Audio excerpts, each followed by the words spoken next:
Hello students and a very warm welcome to the next lecture of General Biochemistry, the course code for which is BOPT 1006, and in last module we have studied carbohydrates. So now we are going to start with the second module, which is proteins, and as you all know, to know proteins you must first study about amino acids. So in today's lecture, I am going to teach you about what are amino acids, how can we classify them, what are their functions, their features, and how are they involved in the formation of proteins. So let's move on with that, okay? So the objectives of this lecture are going to be to get familiar, to get a basic understanding of what are amino acids and how can we classify them, how are they composed, what are the various functions they play, and basically we are going to know what are amino acids in and out. Okay, let's move on with that now. So in today's lecture we are going to talk in detail about introduction to amino acids, how can we classify and subclassify them, and what are the various amino acids, comes under which classifications, how can we name them, what is the nomenclature, what are the various properties they possess, and what are the various reactions they all have. Okay, let's move on. So before we move any further with amino acids, we must have a certain things in mind. So let's see what and all we must know before we move forward with amino acids. So we should know proteins are biomolecules, and we have discussed what are biomolecules. So biomolecules are chemical compounds which are found in living organisms, and these chemicals are mainly composed of carbon, hydrogen, oxygen, nitrogen, sulfur, phosphorus, etc. And what biomolecules are basically building blocks for living cells, and so that they do their important functions in living organisms. So we have also discussed what are the four types of biomolecules. So the major classes for biomolecules are carbohydrates, proteins, nucleotides, and lipids, out of which we are going to read about proteins, whose building blocks are amino acids. So amino acids are the monomeric units for protein formation. Before moving forward, let's see this video first. So protein is an essential part of human diet, which is found in a variety of foods such as eggs, dairy, seafood, legumes, meat, seeds, etc. Regardless of the source, the protein we eat, it gets broken down and reformed into new proteins in our body. These proteins do everything from fighting infection to helping cell divide and whatever function it has. At its simplest, protein is a chain of amino acids bound together with the help of peptide bonds. These chains get twisted and folded to get a final shape. When we eat these proteins, it gets broken down into its components, which is amino acids. And let's see the structure now. So most amino acids have a central carbon atom, which is bound to one amino group and one carboxylate group, and that's why it is known as amino acid. The carbon also has one hydrogen atom and a side chain which is unique to each amino acid. There is an exception, which is proline, which is a tiny ring structure instead. Now, although there are hundreds of amino acids in the nature, humans only use 20 of them to make every type of proteins. These include alanine, arginine, asparagine, aspartic acid, cysteine, glutamic acid, glutamine, glycine, histidine, isoleucine, leucine, lysine, methionine, phenylalanine, proline, serine, threonine, tryptophan, tyrosine, and valine. One way to classify them is to divide them into which ones the body can make and which ones the body cannot make. There are 5 amino acids: alanine, asparagine, aspartic acid, glutamic acid, and serine, that we can get from the food but can also be made by our body. So then these are non-essential. Then there are 6 which are called conventionally essential because healthy bodies can make them. These are arginine, cysteine, glutamine, glycine, proline, tyrosine, and these These cannot be made under starvation or any metabolic disorder. Finally, there are 9 amino acids that we can only get from food. These are histidine, isoleucine, leucine, lysine, methionine, phenylalanine, threonine, tryptophan, and valine. And these are essential amino acids. Now, dietary proteins provide almost all the essential amino acids that we require for the protein production and to make other important molecules and hormones, etc. So let's now see all of this in detail in this lecture now. Also, we are going to talk about other classifications of amino acids. How are these amino acids structured? What are the functions they are playing? And also, we are going to see what are their basic characteristics and how are they bonded to form proteins to do various functions. Also, we are going to see which amino acid comes under which classification, which is very important. So let's move on with that now. So moving on to amino acids, let's now talk about what are amino acids and why are we reading about amino acids in the first place. So amino acids basically are the monomers of proteins. So a lot of amino acids, as you can see here, join together with the help of peptide bonds to form chains, which are known as peptides or polypeptides, and then they form proteins. Here you can see the structure of protein. So as you can say, amino acids provide the monomer unit from which long polypeptide chains of proteins are synthesized. Okay, so amino acids are a group of organic compounds which contains two functional groups. What are these? We have also discussed previously. These are amino group and carboxylic group. So the amino group, which is NH2, is basic, while carboxylic group COOH is acidic in nature.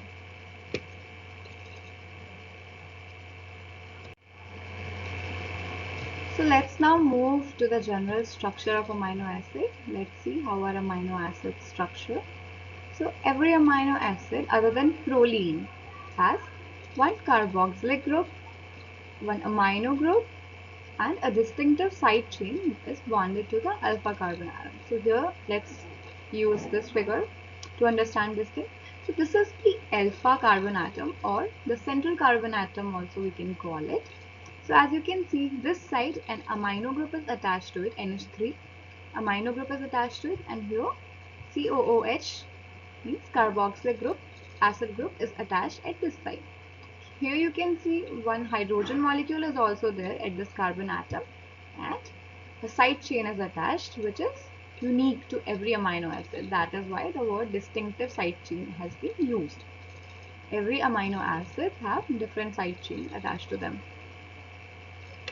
So at physiological pH, the carboxylic group is dissociated, forming the negatively charged carboxylate ion, which is COO negative, and the amino group is protonated, which means a positive charge is there, NH3 positive. So it was the structure of amino acid. You can see central carbon with amino group and carboxylic acid group. That is why it is known as amino acids, because there is one amino group and carboxylic acid group. Okay. So we will now move on to the classifications of amino acids. So as I've told you, amino acids can be classified in four ways broadly. So what are these classifications? So they can be classified based on structure, which means what type of structure does the amino acid has. It can be aliphatic, aromatic, and amino acids. After that, there are classification based on the side chain characteristics. So it depends upon whether the side chain is polar, it's non-polar, and if it's polar, if it's charged positively or charged negatively. So on that, this classification depends.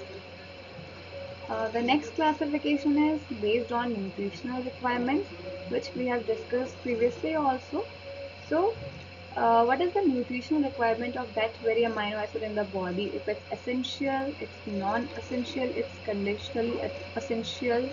This is depending upon this classification. And at last, there is a classification based on the metabolic fate of that amino acid, what it is being used for in the body. So it can be either ketogenic, it can be glucogenic, and it can be partially ketogenic and glucogenic. So let's move to the first classification, which is based on the structure classification, and it has further three subclasses. The first one is aliphatic, second one is aromatic, and third one is amino acids. So now we will see in detail what are all this and what are all amino acids comes under which subclassification. So as we know, the first classification here is the classification based on the structure, and in it also the first subclassification is aliphatic amino acid. So what does the term aliphatic means? So we know that aliphatic compounds are in which carbon atoms form open chains and aromatic rings are not formed. So if the structure is aliphatic, that means open chain structure, no aromatic rings are formed. These are known as aliphatic amino acids. So under aliphatic amino acids, there are further subclassifications. These can be simple amino acids, branched chain amino acids, OH group containing amino acids, sulfur containing amino acids, acidic amino acids, or amino acids with amide groups, and basic amino acids. So we'll first see what amino acids comes under simple amino acids. So these are glycine and alanine, and here are the structures. You can see they form straight chain structures. Both of them have no aromatic rings are present in the structures. Now let's move to the next aliphatic amino acids. These are branched chain amino acids. So what and all are branched chain? These are valine, leucine, and isoleucine. So here you can see this is valine structure and isoleucine and leucine, which are both almost same structures are there. These are just isomers. Now the next type of aliphatic amino acids are OH group containing amino acids. Which are these? These are serine and threonine. So here you can see the structures. This is the structure for serine and this is the structure for threonine. Again, these are without any aromatic rings. No aromatic rings are present. Only straight chains are there. Okay. Now moving on to the next class of aliphatic amino acids. So these are sulfur containing amino acids. Amino acids which contain sulfur in its chemical formula and structure are known as sulfur containing amino acids. So under these comes cysteine, cysteine and methionine. So cysteine is formed by linking to cysteine. Okay. So these are the structures. This is the structure for methionine and this is the structure for cysteine. Moving on to the next subclassification of aliphatic amino acids. So these are amide group containing amino acids. So glutamine and asparagine comes under this subclassification. And here you can see this is the structure for glutamine and this is the structure for asparagine.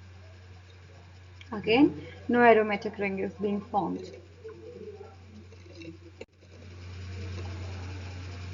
So now let's move to the another subclass of aliphatic amino acids.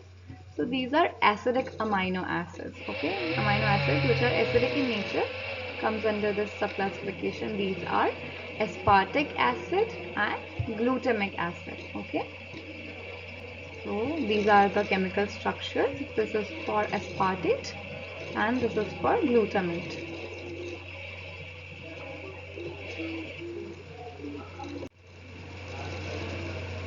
After acidic amino acids, basic amino acids are subclassified under aliphatic amino acids, and this contains arginine and lysine. So here you can see the structure. for arginine, and this is the structure for lysine. Here you can see again straight chains are formed. No aromatic ring is being formed here also.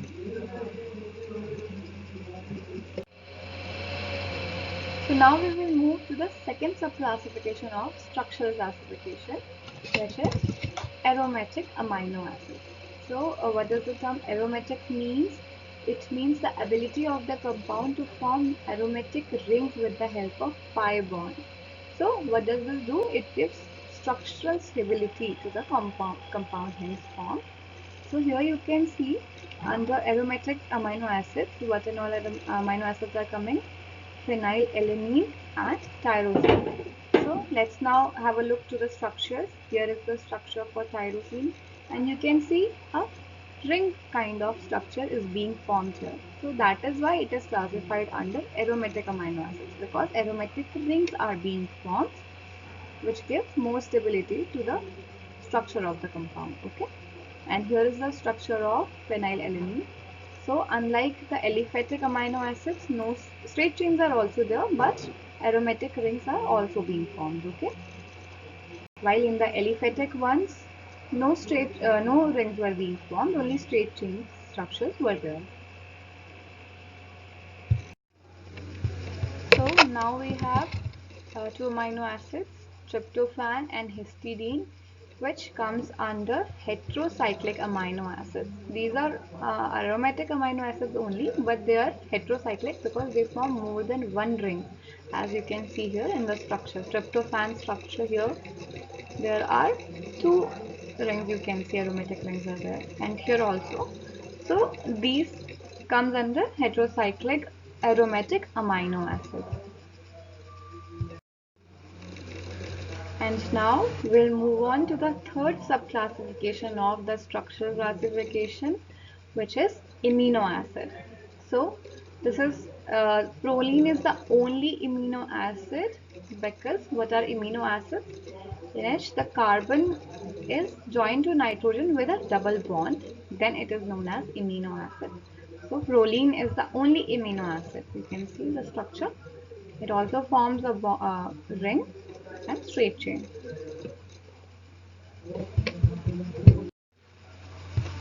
So moving on to the next important broad classification of amino acids, which is classification on the basis of side chain characteristics. So as you all know that the basic structure of amino acid has one alpha carbon atom which is attached to one carboxylic acid group and one amino group, and it also has one free hydrogen molecule and a side chain which is unique to every amino acid. So now the side chain's characteristics, whether the side chain is polar, non-polar, if it's polar, what is the charge does that carry, it upon that this classification depends. So this classification is, subclassification is amino acids with a non-polar side chain. So let's see which amino acids comes under this subclassification. So these are alanine, valine, leucine, isoleucine, phenylalanine, tryptophan and proline. So all these amino acids have a non-polar side chain, which means each of these amino acids has a side chain that does not bind or give off protons or participates in hydrogen or ionic bond formation. And that is why they are non-polar. Side chains of these amino acids can be thought of as oily or lipid-like. So it means it would repel water. So this property promotes hydrophobic interactions. Now we will see the second subclassification of the amino acids classification based on side chain. So these are amino acids with a polar but uncharged side chain. Okay, so net charge, despite being polar, the net charges they are uncharged. Okay, so these are glycine, serine, threonine, tyrosine, cysteine, asparagine and glutamine. Okay, so these amino acids are uncharged at neutral pH, although the side chains of cysteine and tyrosine can lose a proton at alkaline pH. Serine, threonine and tyrosine each contains a polar hydroxyl group that can participate in hydrogen bond formation. Side chains of asparagine and glutamine contain a carbonyl group and amide group, and they can also participate in hydrogen bond formation. Now we'll talk about amino acids with a charged side chain. This is the third classification of our classification, which was amino acids classified on the basis of characteristics of side chain. So here the side chain is charged. It is the third category. So under this comes amino acids with positively charged side chain and amino acids with negatively charged side chain. So lysine, arginine and histidine are amino acids with positively charged side chain, and glutamic acid and aspartic acid have a negatively charged side chain in them. Okay? These are hydrophilic in nature, which means they are water loving, they attract water. So moving on to the third important classification of amino acids, which is based on the nutritional requirement. So all amino acids, all these 20 amino acids are required by our body to form proteins in a certain amount. So some of them are produced in the body, synthesized in the body itself. Some we are dependent on our diet to take them. So let's see. So first is essential amino acids, second one is semi-essential amino acids, and third one is non-essential amino acids. So essential amino acids cannot be synthesized in our body and they have to be essentially present in the diet. So these are valine, isoleucine, leucine, lysine, methionine, threonine, tryptophan and phenylalanine. Then there are semi-essential amino acids, and these amino acids can be synthesized in the body, but the rate of synthesis is lesser than the requirement. So when we are starving, we won't be able to keep up with the demands of semi-essential amino acids. These are also known as conditionally essential amino acids. So its examples are arginine and histidine. And the third subclassification is non-essential amino acids. So amino acids which are synthesized completely in the body, and even if they are not present in the diet, it won't make a difference or does not adversely affect the growth. So these are glycine, alanine and other remaining amino acids. So another important classification of amino acids is based on its metabolic fate. So amino acids, they can be used either for production of glucose or ketone bodies, and depending upon that they can be divided into three subtypes, which are they can be both glucogenic or ketogenic, which means they can be used in production of glucose as well as ketone bodies. These are isoleucine, tyrosine, phenylalanine and tryptophan. While some are purely ketogenic amino acids, which means they'll only be involved in the formation of ketone bodies, and these are leucine and lysine. After that, we have purely glucogenic amino acids, which are involved in the formation of glucose or carbohydrates, and other remaining 14 amino acids are glucogenic. Now we'll talk about non-standard amino acids. So now we know that there are so many amino acids present in the nature. Over 300 naturally occurring amino acids are there, but we only need 20 of them to produce all the proteins that are required in the body. So all these 20 amino acids, we call them primary or standard amino acids. After that, selenocysteine is the 21st amino acid, and there are some these are also important, but these are not under those 20 amino acids which we studied previously, and others are pyroglutamate and pyrrolysine. So talking about the properties of amino acids, so physically, if we talk about the physical properties, physically these are colorless, crystalline, and maybe sweet, bitter, or tasteless. So sweet amino acids are glycine, alanine, and valine. Leucine is tasteless, and arginine and isoleucine are bitter to taste. So this is important and should be remembered that aspartame, it is an artificial sweetener that contains aspartic acid and phenylalanine. So they can be used to give taste in artificial sweeteners also. They are also soluble in water, acids, alkalis, but they are not soluble in uh, organic solvents. They have very high melting point, that is more than 200 degrees C. So let's have a look on what are the special functions played by amino acids. So as we know, amino acids are incorporated into tissue proteins. Niacin, serotonin, and melatonin are synthesized from tryptophan, which is an amino acid, and these are involved in sleep and awakening cycle, maintenance of sleep cycle and awakening cycle. Melanin, thyroid hormone, catecholamines are synthesized by tyrosines. Melanins give color to the skin and hair. GABA, which is an inhibitional neurotransmitter, is synthesized from glutamic acid.